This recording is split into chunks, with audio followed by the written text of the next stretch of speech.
Natalie, the eldest sibling who's always been overlooked, attends a celebratory brunch where her sister Sarah is gifted the family's oceanfront beach house. Unknown to the family, a trust created by Natalie's grandparents activates at noon, transferring full control of multiple family properties, including the beach house, to Natalie as the eldest grandchild. At noon, she becomes the trustee and reveals the legal reality. The family erupts. Sarah feels betrayed. Dad is embarrassed and defensive. Natalie stands firm, following her grandparents' wishes to manage the properties responsibly for the long term. It's a quiet, strategic win with personal cost. At 11:47 a.m., my family's generosity sat on a white tablecloth like a timed device. The room smelled like citrus and champagne. Sunlight made halos through crystal stems. The country club pianist drifted something forgettable over the clatter of silverware and the word congratulations humming at every table. Dad slid a small velvet pouch across the linen to my sister as if he were presenting a ring. Sarah's nails, glazed and perfect, pincered the metal inside and lifted it high so the light could kiss it. A key fob winked. Someone gasped. My aunt clapped. Someone else wiped a sentimental tear. And then Mom said it plainly, like a blessing, the beach house. It wasn't just a house. It was glass swallowing the horizon. It was pilings that outlived storms, a deck that held every birthday cake we'd ever eaten with salt in our hair. It was the dog that used to nap on the sun-warm boards, and the night the power went out and Grandpa told stories by flashlight. It was 2 generations of photographs with the same ocean behind us. Primary occupancy transfers to Sarah, Dad said in his practiced boardroom tone, softening on her name. You'll have full use. My glass touched my lips without drinking. Beside me, Chris raised his coffee like a toast to a dynasty. To the MBA. And the view. Laughter. A flutter of napkins. Sarah pretended humility for exactly 2 seconds before opening Pinterest on her phone. New kitchen. Expanded deck. All white. I want the first client dinner next month. Of course, sweetie, Mom said, already reorganizing the world to match Sarah's taste. My phone slept face down, screen black. Lock screen underneath. 11:47. I knew what would happen at noon. Not rumor, not wish. A timed instruction my grandparents had signed while their hands still smelled like engine grease and lemon soap. Letters tucked over a decade like stepping stones. At 18, learn patience. At 25, choose advisors, not cheerleaders. At 30, stand firm. Nat? Aunt Diane leaned in with her fringed shawl and loud earrings, the only person who ever asked questions that mattered. You're quiet. You okay? I smiled the way you do when you keep a secret safe from a stiff breeze. I'm good. Sarah held the keys against her palm like a heartbeat. I know this might be hard for you, she said softly, that edge of sugar-coated steel I knew too well. But I worked for this. Not everyone does. I looked at my water and saw myself in it, a quick ghost across the surface, then saw it ripple as a busser set down another mimosa. My hands were steady. My chest was not. The pianist went brighter. My phone vibrated and I didn't move. There were 3 voices I trusted that morning, my attorney, my instincts, and a woman who had taught me to slice mangoes with a paring knife and never apologize for reading the fine print. At 11:49, Dad's phone rang and his smile died, just a notch. He excused himself to the terrace, voice already at a tense whisper. Through the glass, his pacing looked like a metronome. Inside, everyone arranged their faces for photographs. Sarah tilted the keys so they caught the sun. I tilted my screen just enough to see the numbers. 11:51, the ocean beyond the window flashed like a blade. I closed my hand around my napkin and waited for noon. The club served perfection.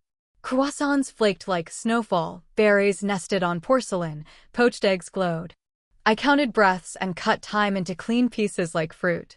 Sarah narrated her vision board, linen curtains, an outdoor shower where seagrass bowed, a modular sofa that could go viral. Clients need to feel our brand, Dad said, returning with a too calm face, his eyes still on someplace only he could see. He placed his phone by his plate like a cold stone. Sarah is going to host summer mixers. We'll position the property as a relationship engine. I stared at my fork. Relationship engine. The words shuddered past the truth. A gift wrapped in strategy, a blessing draped over favoritism. I didn't hate them for it. I knew the architecture of their love. Loud for the golden thing, efficient for the steady thing. One glittered, one held. Nat, Chris murmured, leaning his shoulder into mine. You coming to the move-in? I can drive. I'll be there, I said. The truth. I would be exactly where I needed to be. At 13, Grandma had pressed my fingers around a paper envelope and told me to keep it somewhere that smelled like cedar. She had called me practical in a way that made the word sound like courage. Grandpa had stood behind her with his oil-stained hands and nodded like a judge. They were not woo-woo people. They were numbers and nails and the kind of love that buys tools, not toys. My first letter had been short.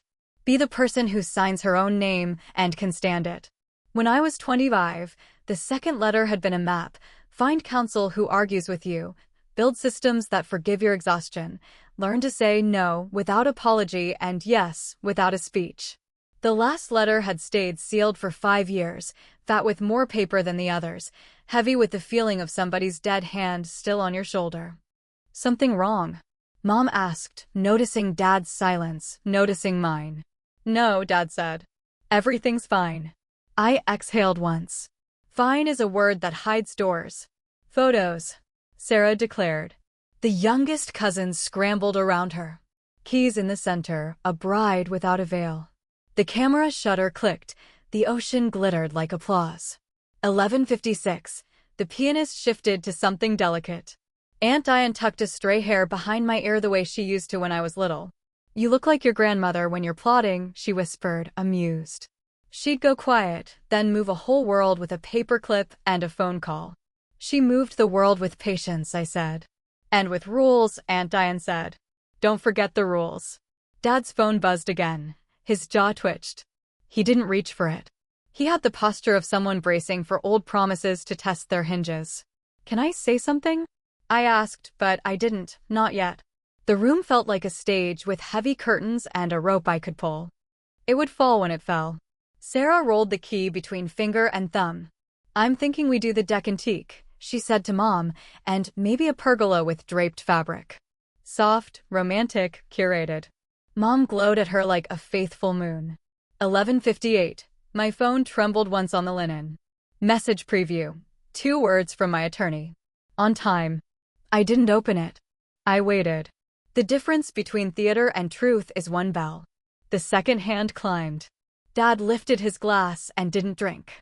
He looked at me like he had suddenly remembered the girl who returned library books early and took apart clocks to see how they worked. 11:59. My napkin was folded perfectly in my lap. My hands were no longer cold. Noon is just a number. And then it's a door. 12 p.m. The club's grandfather clock lifted its voice, and the room barely noticed, but everything in me did. My phone lit, trust activated. Standing instructions executed. A matching ping to the property manager, to the accountant, to the inbox I'd made for a future I wasn't certain I'd ever own. Another message. Your grandparents would be proud. Dad's phone buzzed like a wasp trapped under glass. He stood so fast his chair's legs bit the floor. Natalie. A word. Every head swung the way heads do when gossip happens. He didn't wait for my answer. I followed him to the terrace where wind lifted the edges of the tablecloths and the ocean spelled out its endless version of yes. The email he showed me was a legal temperature drop. Corporate tone. Necessary italics. Coastal Properties Trust is now under the sole control of the designated trustee, effective noon. The designated trustee is Natalie Grace. He read my middle name like it might be a clerical error. He scrolled. The properties list shimmered in black and white bullets. The beach house, the mountain cabin, a tidy handful of brick and glass downtown, and the accounts that fed them. This can't be right, he said. I set up this transfer. I promised. You promised something that never belonged to you, I said gently. Grandma and Grandpa built a fence around this for a reason. That language, he pointed, desperate for a lever. The eldest grandchild at 30. We didn't. How did you? She told me, I said. Before she died. At the stove. Stirring soup like this was not a bomb. She left letters with dates and instructions. I did what she asked. He tried fury and then tried shame. And you're going to ruin your sister's day with a technicality? It isn't a technicality, I said. It's the will of the people who made the thing we're all standing on. He rubbed the bridge of his nose, a gesture I knew from every time a bid collapsed or a banker said no. You could have warned me. I did, I said. 3 months ago. An email with a subject line I wrote 3 times to keep it from sounding smug. I mentioned it at Thanksgiving. I told Sarah to wait on furniture deliveries. I didn't hide. You just didn't see. He swallowed. The wind came up and lifted his tie, and I thought of Grandpa's hands again, how he could hold a plank steady while a storm shook the ladder. Okay, he said finally, flat. What are you going to do? What Grandma asked, I said. Steward. Make access fair. Keep the roof sound. Keep the lights on. Keep the center intact. This will break her heart. He meant Sarah and maybe also himself. It will bruise her pride, I said. Those are different organs. We went back inside. The napkins were different. You could tell people had squeezed them with damp hands. Mom looked from his face to mine and composed herself into optimism. What's happening? Dad sat. He didn't find a speech. He chose 5 words that bent the air. There's been a development. Silence. The pianist found the end of a song and let it die. Nat? Aunt Diane said softly. Do you want to be the one to say it? I stood. Sarah still held the keys. The ocean looked exactly the same. That's the cruelty of nature. It doesn't flinch when your life splits. I said the short version. The trust my grandparents created activated at noon. It names me as trustee and grants me control over all trust properties. That includes the beach house. Someone's knife chimed a plate. Somebody's prayer dissolved. Sarah laughed once, a pretty sound with something broken inside. You're kidding.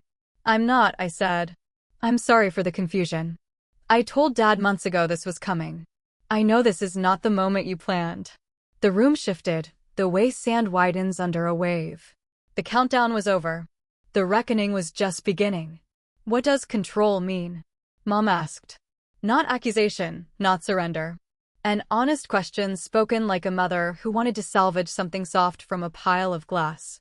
It means I'm responsible for managing the properties in a way that benefits the whole family, now and later, I said.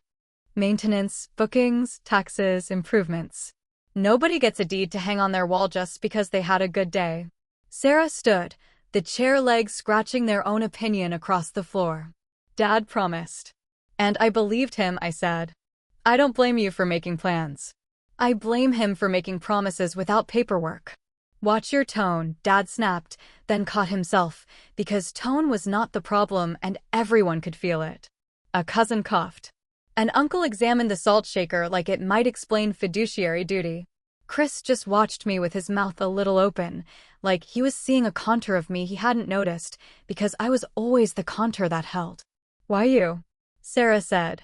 Why do you get to be queen? I don't get to be queen. I get to be custodian. I kept my voice quiet and level, a teacher in a room of heat. They wrote the rules long before this brunch. Eldest grandchild at 30. They saw me. They also saw you. They loved both things. You're enjoying this, she said, eyes shiny.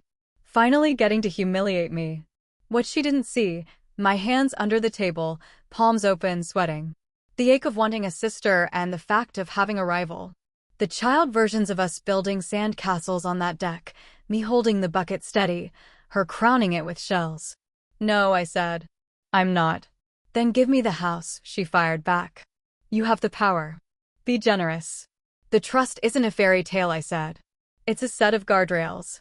I can't give away structural beams because you like the view.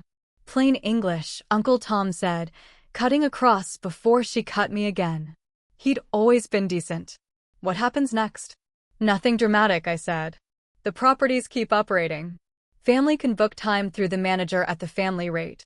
Renovations happen when they pencil, not when they trend. I'll publish availability and a calendar. It won't be arbitrary. It will be fair.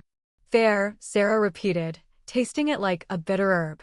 Where was fair when I was studying and interning and prepping for this life?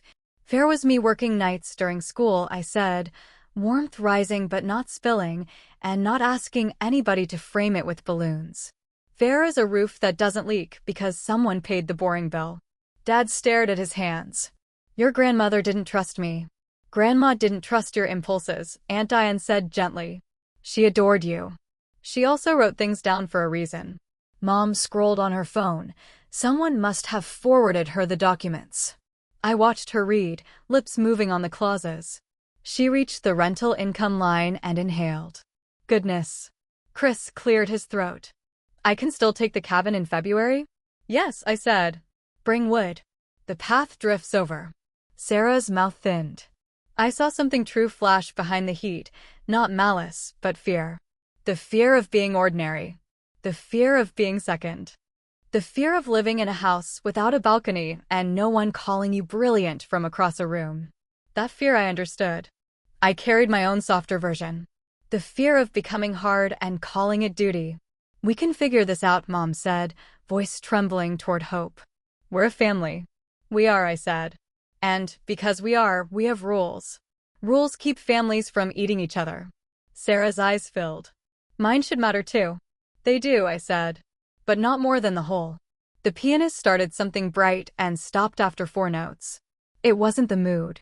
Sarah set the keys down on the tablecloth, so gently I barely heard them. I can't breathe in here, she said, and pushed back from the table. The room took a breath in with her and held it. She walked fast, a bright animal caught in a net of eyes, and the door hissed shut behind her. I waited 4 beats, then 5, before the murmurs surged in to fill the vacuum she left. Mom half rose, sat, rose again. I'll talk to her. Give her a minute, I said. Let her land. Dad stood. Panic makes people search for a lever. The old lever was guilt. Your grandmother would be ashamed, he said, and there it was, a clumsy key, jammed into the wrong lock. I didn't raise my voice. I reached for the letter I had folded in my wallet like a talisman. The paper was worn into softness where my thumb had memorized its edges. I didn't read it out loud. I didn't need to. I looked at him and said what it said to me, steady and simple. She told me you would say that. She told me not to believe it. Something in his face cracked. When a story you use for power gets named, it loses weight. You planned this, he said, one last swing. You wanted an audience. I wanted compliance, I said. The audience is a side effect of your announcement, not mine. A waiter started to pour coffee, clocked the scene, and retreated. The club smelled like citrus and heat. I could feel the exact grain of the table through the linen, the cheapest, oddest detail to be so sharp in my senses while a whole life pivoted. Mom found her voice from the softest part of her throat. Nat, could you at least let her have the summer? A season. A compromise. She's so excited. She planned. People know. I thought of 15 years of quiet plans, paper stone steps, a disciplined portfolio nobody praised out loud because good systems don't perform, they endure. I thought of roofs and insurance and property taxes and the way salt eats metal when nobody's watching. I can't crown a season for one person with money that belongs to everyone, I said. But I can meet her in good faith. How?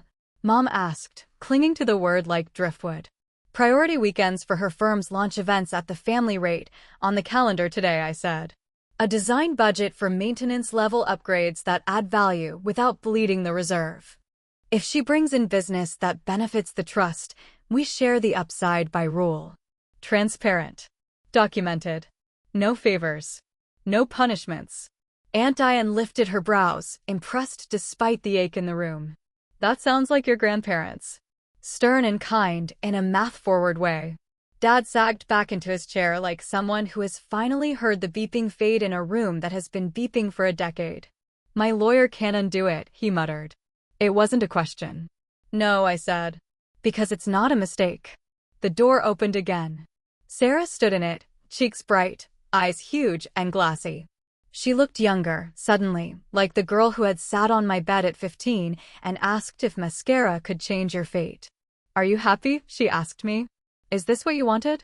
I wanted 1,000 things that didn't fit in a legal document. I wanted my grandmother's hands in my hair. I wanted my father to read an email. I wanted my sister to see me as something other than the shadow where the furniture looked good. No, I said. I wanted you to be surprised for the right reasons. Her chin trembled. She swallowed hard and said it. Keep it, she said. Keep all of it. She looked at Dad. Let's go. He didn't move. She waited one more beat, then turned and left. Mom followed, torn in half. Wife, mother, and the shy friend grief can be when it arrives in a nice dress. The room emptied by degrees. Laughter resumed at other tables because their dramas were different. I sat down. Chris slid into the seat beside me like an understudy arriving on stage. You good? No, I said honestly. But I'm right. He nodded. That counts. By dusk, the club had become a memory in a water ring.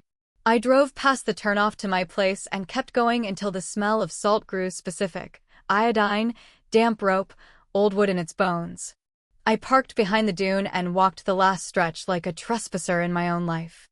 The beach house waited the way houses do, without judgment, with the quiet stubbornness of materials chosen to survive.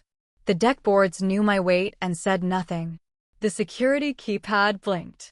I entered the new code with the deliberate calm of a person who has rehearsed how not to shake. Inside, the light had the tilted gold of evening. Dust held still in the air like suspended questions. Photos lined the hallway. Birthdays with missing teeth, an anniversary cake frosted crooked, Grandpa with a fish held out to the camera, my grandmother's head thrown back at some joke we couldn't hear anymore. In one frame, 2 girls stood with matching tans and different futures, and I reached out and touched the glass like you touch a page when you want to step into it. I put the letters on the kitchen counter. The last one was still folded. I had read it at noon with my eyes. Now I read it with my breath. You will be told you are cruel for honoring boundaries. You will be told you are selfish for protecting the center. It is not cruelty to say, not like that. It is not selfishness to keep a roof from collapsing under a party. Love is not the opposite of structure, kid. Greed is. I made tea in the old dented kettle because ritual is a railing. Steam pearl-threaded the air. The ocean breathed in big, patient lungs. I sat at the table where we had shelled shrimp as kids and wrote 3 emails.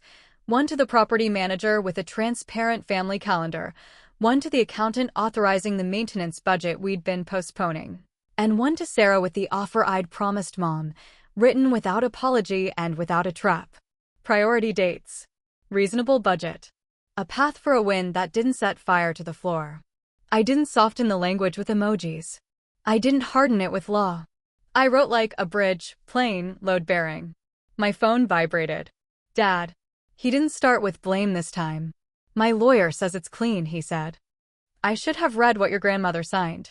I sent you the links, I said, not to wound him but to keep the record whole. I know. He exhaled. She says you embarrassed her. I protected the house, I said. And I told the truth about who it belongs to. He didn't talk for a few seconds. In the gap, the kettle clicked as metal cooled. A tiny answer from the world. What else did your grandmother write? He asked. That I was going to need a spine and a soft place to put it down at night, I said. And that doing the right thing wouldn't feel like a parade. He laughed once, not unkindly, the sound of a man who has been bested by a ghost and is finally willing to admit that the ghost loved him. She was right. After the call, I carried 2 mugs to the deck and set one on the rail where my grandmother used to rest her coffee, a seat held for a woman who, in some law-scented corner of the universe, had stayed up late drafting a future I could inhabit. Down the beach, a porch light flicked on. Someone else's dinner clinked. The ocean kept not caring. I liked it for that. I locked up and left the keys on the kitchen hook where they had always lived, not as a crown but as an instrument. On my way out, I paused in the doorway and looked back once, the way you do when you're leaving a room that fits your bones. The letters lay stacked and faithful on the counter. I wasn't triumphant. I was entrusted. The wind lifted off the water and threaded salt through my hair. In the last light, the house leaned into itself and held. I closed the door and felt the click like a sentence ending exactly where it should.